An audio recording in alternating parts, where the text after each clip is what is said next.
YouTube Music is putting lyrics behind a paywall. Not premium features, not high quality audio, lyrics, the words to the song.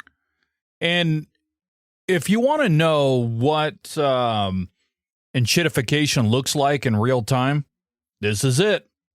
Today on the Tyler Woodward Project, I'm going to break down exactly how Google managed to take something that was already there, make it worse on purpose, and then sell the old version back to you as a premium add-on.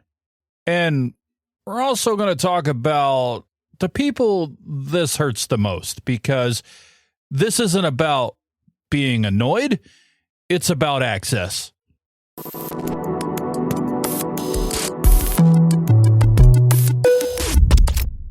I'm Tyler Woodward, and I'm a broadcast network engineer by trade, and I spend most of my time thinking about infrastructure, platforms, and the ways companies squeeze us when they think we're not paying enough attention. This is exactly one of those moments right here, right now.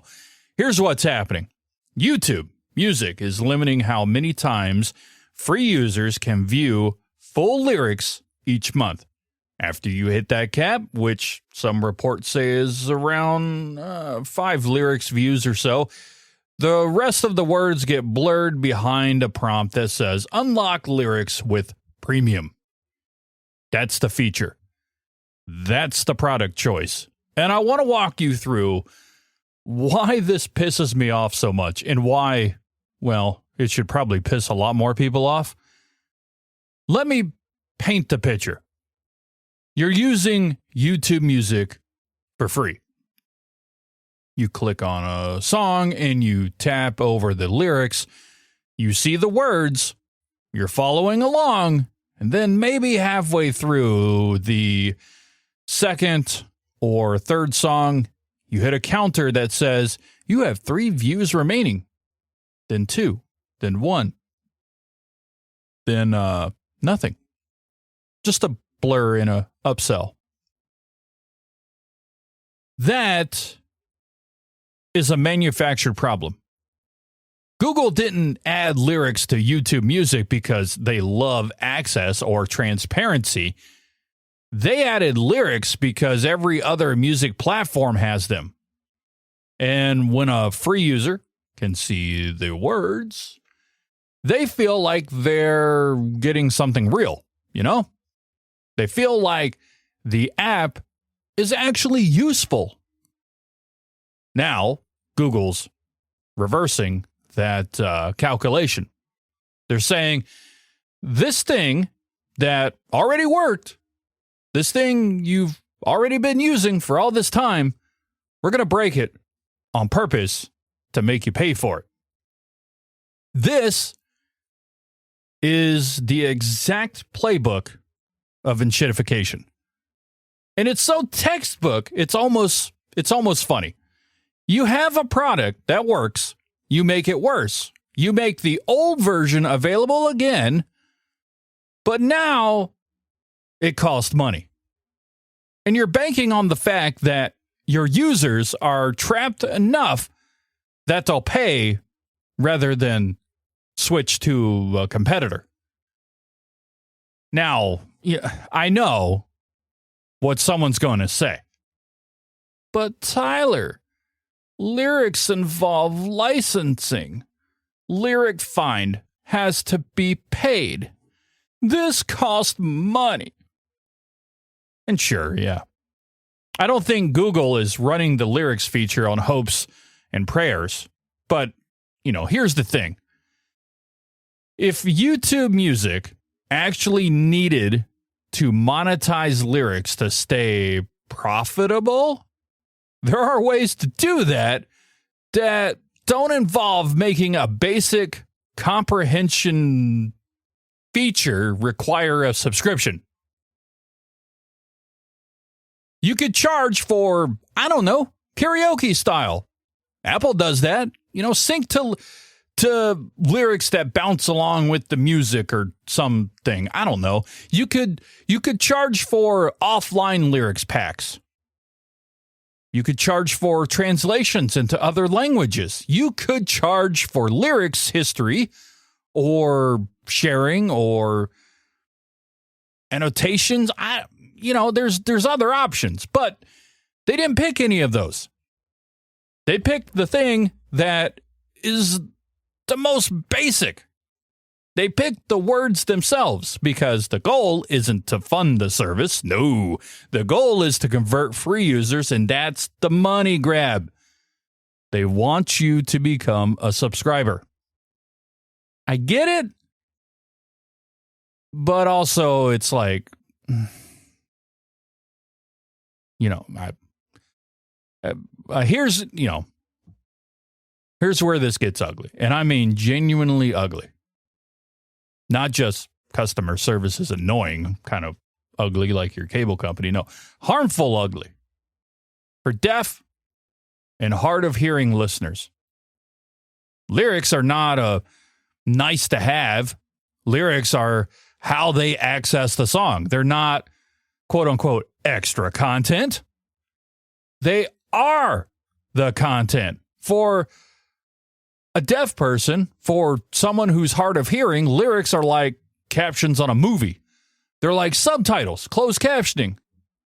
They're the access ramp for those folks. There's been a conversation building in the accessibility community, and people have been saying this explicitly. They've posted in Spotify forums, they've posted on Reddit, they've been trying to get companies to understand this problem. When you paywall the lyrics, you're not selling a feature. You're rationing access. You're making a disability accommodation into a premium tier for money. I want to read you something that was said in a Spotify community thread. Someone talked about a deaf child in their life who loved music, who used lyrics to understand and participate and feel part of the culture. And when that feature got locked, the music app became functionally unusable for her. That's not hyperbole. That's not entitlement. That's what happens when you build a feature as access and then decide it's a revenue lever.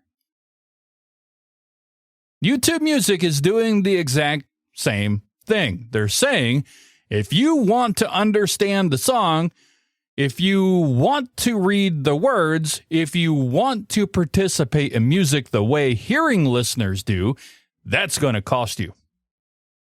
That's going to be conditional on your ability to pay up. And that's not inclusion. That's just paywalling inclusion and calling it innovation.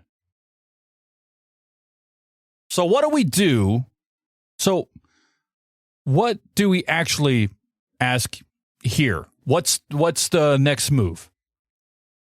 First, plain text lyrics need to stay free for everyone. That's the baseline. That's not negotiable. Lyrics are comprehension. They're the words. Leave them alone. If YouTube Music genuinely wants to monetize, then monetize the stuff that's actually premium. Monetize the bells and whistles. Monetize the synced karaoke-style lyrics that, bounce with the music. Monetize offline lyrics. Monetize lyric translations. Monetize sharing lyric screenshots with friends. There's an entire ecosystem of extras you could charge for without rationing access to the words themselves. The principle is simple. Don't monetize the ramp. Monetize the elevator. Don't charge for baseline access. Charge for the enhancements, Google. And here's the thing. If you're listening to this and you're a YouTube Music user, and this hits you, or if you know someone in the deaf or hard of hearing community who uses the app, the move here is to submit feedback in app. And when you submit it, don't frame it as, I want free stuff. Frame it as, this is an accessibility feature and you're restricting access to us. use the captions analogy. Make it clear that this isn't about entitlement. It's not about if you're willing to pay, if you've got the money to get to that level as your hearing friends. It's about not rationing inclusion. Because the more people who point out this, how best to say, the more people who point out that this collides with accessibility, the harder it is for Google to ignore it. So that's it, really, in a nutshell. YouTube Music is blurring the words and selling the unblur, if you will.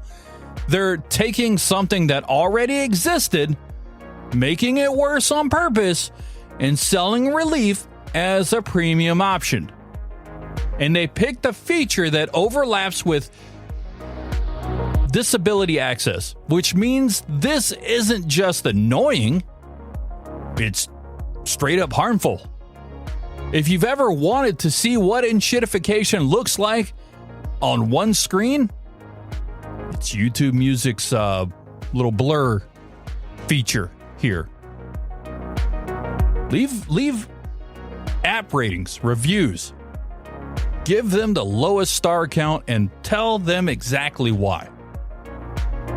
And if you found this useful, I'd really appreciate it if you would subscribe to the show on your favorite podcast platform. Share it with someone who needs to hear it. I have lyrics. Well, not lyrics, but I have the transcription. It's on there on Apple Podcast, Spotify, and yes, YouTube. You can also reach me over at tylerwoodward.me. Follow me on Threads or Blue Sky at tylerwoodward.me, and hit me up on matrix.tylerwoodward.me. Thanks for listening, guys. I'll catch you next week.